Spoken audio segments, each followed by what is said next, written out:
साथियों नमस्कार। आप देख रहे हैं टिप्स सिविल सर्विसेज और मैं हूं श्रीकांत त्रिपाठी। नोबेल पुरस्कारों की घोषणा 2025 की कर दी गई है। आज हम जानेंगे कि अल्फ्रेड नोबेल कौन थे, इन्हें नोबेल पुरस्कार देने की प्रेरणा कैसे मिली और वो कौन से लोग हैं जो कि विश्व मानवता के लिए, विश्व कल्याण के लिए, अपने इनोवेशन के लिए दुनिया में अपना अप्रतिम योगदान दे करके वर्ष 2025 में नोबेल पुरस्कार विजेता घोषित हुए। नोबेल पुरस्कार दुनिया का सबसे सम्मानीय, सबसे प्रतिष्ठित और सबसे बड़ा पुरस्कार है। दुनिया की बड़ी बड़ी महान हस्तियां इस पुरस्कार को पाने के लिए तमाम तरह के प्रयास करती हैं और समाज में अपना अप्रतिम योगदान, उल्लेखनीय योगदान देने के लिए प्रयासरत रहती हैं।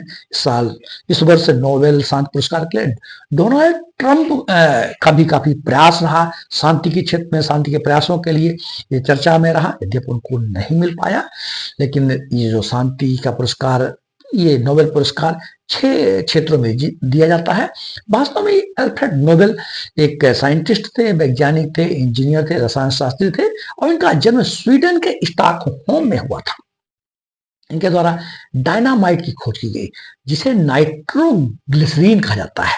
यह एक प्रकार का विस्फोटक के काम में आता है। इससे युद्धक सामग्री भी बनाई जा सकती है और जो जैसे सड़कों में टनल बनाना है, पहाड़ में सुरंग बनानी हो, माइंस जो खनिज उद्योग होते हैं, खनिजों में खनिज निकालना हो, ऐसे तमाम तरह के उद्योग और मैन्युफैक्चरिंग के क्षेत्र में भी इस डायनामाइट का उपयोग किया जाता है। लेकिन इन्हें जो नोबेल पुरस्कार स्थापित करने की जो प्रेरणा मिली वो एक इंसिडेंट से हुई, एक घटना घटित हुई।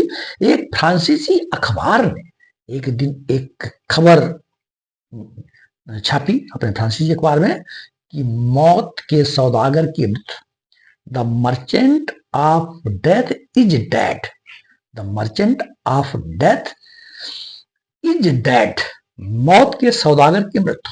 वास्तव में इनकी मृत्यु नहीं हुई थी, इनके भाई लुडविग की मृत्यु हुई। तो ये खबर हो गई कि अल्फ्रेड नोबेल की मृत्यु हो गई है। जब इस तरह की खबर को उन्होंने देखा तो उनके द्वारा समझा गया कि जो उन्होंने आविष्कार किए हैं उस आविष्कार को मानव समाज किस रूप में देखता है। अतः उन्होंने घोषणा किया इस डायनामाइट की खोज से उनके उन्होंने और भी बहुत सारी खोजें थी, लगभग 350 पेटेंट अल्फ्रेड नोबेल के नाम से है। अकूत और अथाह संपदा कमाई, लेकिन उन्होंने घोषणा किया कि हमारी जो भी संपत्ति है, संपदा है, वो विश्व मानवता में, विश्व कल्याण के लिए अप्रतिम योगदान, उल्लेखनीय योगदान देने वालों में प्रत्येक वर्ष स्वीडिश क्रोनर के रूप में दिया जाए। इस तरह 6 नोबेल पुरस्कार 1901 में स्थापित कर दिया गया। 6 जो नोबेल पुरस्कार है वो भौतिकी के क्षेत्र में, रसायन के क्षेत्र में, चिकित्सा के क्षेत्र में, साहित्य के क्षेत्र में, शांति के क्षेत्र में और अर्थशास्त्र के क्षेत्र में दिया जाता है। मैं स्पष्ट कर दूं कि अर्थशास्त्र का जो नोबेल पुरस्कार है वह बाद में स्थापित हुआ, वह 1967 में स्थापित हुआ। उसे स्वीडन का बैंक देता है, स्वीडिश बैंक के द्वारा दिया जाता है। नोबेल का जो शांति पुरस्कार है वह नॉर्वे की एक कमेटी के द्वारा दिया जाता है। उन्होंने अपने वसीयत में लिखा था कि यह नॉर्वे की संसद के द्वारा दिया जाएगा, इसलिए जो शांति का पुरस्कार है वो ओस्लो के द्वारा दिया जाता है, नॉर्वे की एक कमेटी के द्वारा दिया जाता है। बाकी जो शेष पुरस्कार है वह स्वीडिश एकेडमी के द्वारा दिया जाता है। तो ये अल्फ्रेड नोबेल और अल्फ्रेड नोबेल के पुरस्कार जो दिए जाते हैं उनके बारे में हमने चर्चा कर ली, किन किन क्षेत्रों में दिया जाता है। अब हम चर्चा करेंगे कि 2025 के वे कौन से लोग हैं जिन्होंने ये इन पुरस्कारों को प्राप्त किया है, विजेता घोषित हुए हैं और उनका योगदान क्या था, क्या इनोवेशन किया है, क्या इन्वेंशन किया है, क्या उल्लेखनीय योगदान दिया है। तो हम बात करते हैं भौतिकी, फिजिक्स के क्षेत्र में जॉन क्लार्क, मिशेल देवोरेट और जॉन मार्टिनिस, ये 3 लोग हैं। तीनों को संयुक्त रूप से मिला है। इन्होंने वास्तव में जो क्वांटम फिजिक्स है इस पर अपना काम किया है और क्वांटम सर्किट और माइक्रोस्कोपिक टनलिंग के क्षेत्र में काम किया। इसका जो बेसिक मतलब यह है कि जो आपकी विद्युत है, इलेक्ट्रिसिटी, और आपका जो मैटर पदार्थ है उसमें क्वांटम कैसे काम करता है, इससे जो क्वांटम कंप्यूटर के विकास में बड़ा योगदान इनका होगा। इस क्वांटम सर्किट और माइक्रोस्कोपिक टनल के विकास के कारण। तो ये भौतिकी की बात थी। अब हम बात करते हैं रसायन की, केमिस्ट्री की। केमिस्ट्री के क्षेत्र में 3 लोगों को मिला है, वो थे सुसुम कितागावा, रिचर्ड रॉबसन, और तीसरे व्यक्ति थे उमर एम यागी। ये 3 लोग थे जिन्हें केमिस्ट्री का नोबेल पुरस्कार दिया गया है। इनकी जो खोज, इनकी जो विकास थी वो थी मेटल ऑर्गेनिक फ्रेमवर्क। धातु, मेटल मतलब धातु होता है, ऑर्गेनिक मतलब कार्बन होता है, तो इसके क्षेत्र में इन्होंने काम किया है। जो मेटल ऑर्गेनिक फ्रेमवर्क होता है इसमें कहते हैं कि असंख्य अनगिनत छिद्र होते हैं। जो ये मेटल ऑर्गेनिक है, असंख्य छिद्र होते हैं। इसका काम फायदा क्या होगा, इतने जो छिद्र होते हैं ये जो कार्बन, जो एटमॉस्फेयर में कार्बन रहता है उसको कैप्चर कर सकता है, पानी को शुद्ध कर सकता है, और जो एटमॉस्फेयर में गैसें होती हैं उनको पकड़ सकता है। Metal organic framework. तो इन रसायन शास्त्रियों ने इसका विकास किया है, MOF, इसको शॉर्ट में याद कर लीजिए, मेटल ऑर्गेनिक फ्रेमवर्क। अब हम बात करते हैं चिकित्सा, मेडिकल साइंस। मेडिकल साइंस के क्षेत्र में भी 3 लोगों को मिला है, वो है मैरी बंक्राउ, फ्रेड रैम्सडेल और सिमोन साकागुची। ये 3 लोग हैं, एक बार नाम को दोहरा देता हूं, मैरी बंक्राउ, दूसरे हैं फ्रेड रैम्सडेल, तीसरे हैं सिमोन साकागुची। नाम बड़ा कठिन है लेकिन 1-2 बार प्रैक्टिस करेंगे तो आ जाएंगे। अब इनका काम क्या था, इन्होंने वास्तव में बड़ी शानदार खोज किया है। टी सेल के बारे में इन्होंने अपने इन्वेंशन को, अपने इनोवेशन को बढ़ाया। टी सेल ये कैंसर का कारक होती है। तो एक तो टी सेल, और हमारी जो इम्यूनिटी है, जो इम्यूनिटी सिस्टम होती है, प्रतिरक्षा प्रणाली, तो उसका जो रेगुलेटरी सिस्टम होता है उसको नियंत्रित करने के लिए भी इन्होंने इनोवेशन किया है। इनकी खोज से ऑटो इम्यून बीमारी जैसे डायबिटीज, आर्थराइटिस जैसे बीमारियों का इलाज आसान हो जाएगा।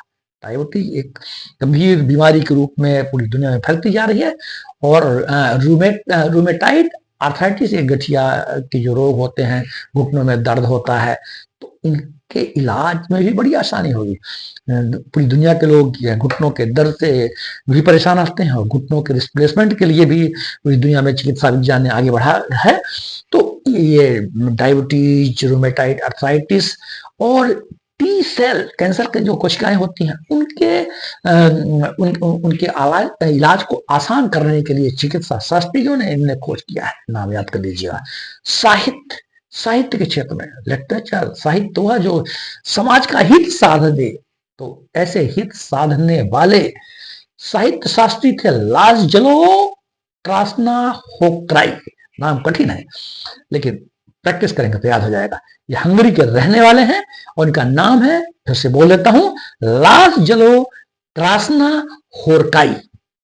इनका काम क्या था, इन्होंने साहित्य में मानव समाज की गहराई, मानव की कल्पना की गहराइयां, मानवीय जटिलता, मानव की सोच, और एक बड़ी अच्छी बात जो कि आज पूरी दुनिया को आवश्यकता है, डिप्रेशन और एंजाइटी में दुनिया जा रही है, तो उस इनकी लेखनी में जो संकट का समय होता है, जिसे अंधकार का समय होता है, उस अंधकार में भी अर्थ और आशा, हम कैसे आसान्वित रहें, कैसे मोटिवेट रहें, तो उस अंधकार में भी को हम पॉजिटिव तरीके से देखें, उसमें भी अर्थ खोज लें और उसमें भी आशा खोज लें, जीवन निराशित ना हो।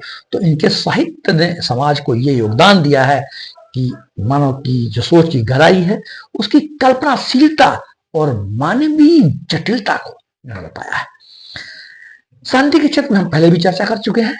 वेनेजुएला की जो विपक्ष की लीडर हैं, लोकतंत्र के लिए, लोकतंत्र के अधिकारों की रक्षा के लिए, मानवीय अधिकारों की रक्षा के लिए संघर्ष और संवाद इनका महत्वपूर्ण हथियार है, जिनके द्वारा ये लोकतंत्र की रक्षा कर पा रहे हैं। इसके लिए इन्हें वेनेजुएला की Maria Corina Machado Maria Corina Machado, जो कि वेनेजुएला में ये लोकतंत्र की रक्षा के लिए संघर्ष कर रही है, उन्हें दिया गया है। याद रखिएगा, बहुत महत्वपूर्ण है ये। अर्थशास्त्र का नोबेल पुरस्कार ये 1967 में, बाद में ये बाकी 1901 में हो गए थे, ये 1967 में हुआ था अर्थशास्त्र का। ये अलग से किया गया था, स्वीडिश बैंक ने किया था, स्वीडिश बैंक इसको देती है। ये भी 3 लोगों को मिला है। उसमें थे जोएल मॉक्सर, फिलिप एजियन और पीटर हाविट। ये 3 नाम फिर से सुन लीजिए, जोएल मॉक्यर, फिलिप एजियन, पीटर हाविट। इन तीनों ने बताया कि आर्थिक विकास का जो असली इंजन है वह है इनोवेशन, अर्थात नवाचार।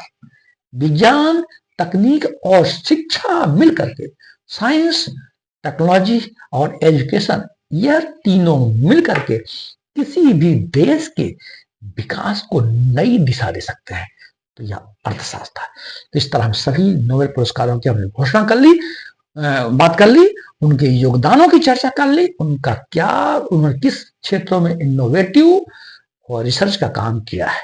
मैं आशा करता हूं कि मेरी बात आप तक पहुंचेगी। यदि मेरी बात अच्छी लगे तो आप इन बातों को समाज के अन्य लोगों के बीच में पहुंचाएं। इसको आप शेयर करें, सब्सक्राइब कर सकते हैं, लाइक कर सकते हैं, और ताकि समाज के अन्य लोग भी इन इन्वेंशन के बारे में जानकारी रखें और इसका उपयोग और सदुपयोग कर सकें। जय हिंद, जय भारत।